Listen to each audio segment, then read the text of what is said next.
দিদিভাই লাইক করলাম, thank you দিদিভাই। মায়ের কৃপায় সকল সময় ভালো থেকো, সুস্থ থেকো দিদিভাই। জয় কৃষ্ণ কালী মায়ের জয়, জয় সোনা মায়ের জয়, জয় মঙ্গলা মায়ের জয়। আমরা সকলে মায়ের পরিবারে একদম, আমরা সকলে কৃষ্ণ কালী মায়ের পরিবারের অন্তর্ভুক্ত। এই ঘোর কলিযুগের জাগ্রত মা কৃষ্ণ কালী মা, যিনি কৃষ্ণ তিনি কালী, তিনি তো কৃষ্ণ কালী।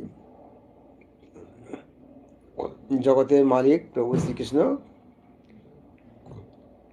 কৃষ্ণ কালীমায় রূপ ধারণ করে মঙ্গলময় হাত ধরে বর্ধমানে এলেন। আজ লাখো লাখো ভক্ত কোটি ছুঁই ছুঁই করছে, কোটি ক্রস হয়ে গেছে। দিনের পর দিন কোনোদিন বিরাম নেই, মঙ্গলময় কোনোদিন বিশ্রাম নেই, কোনোদিন বিরাম নেই। কোনোদিন একটু রেস্ট বলে কোনো নেই। হ্যাঁ,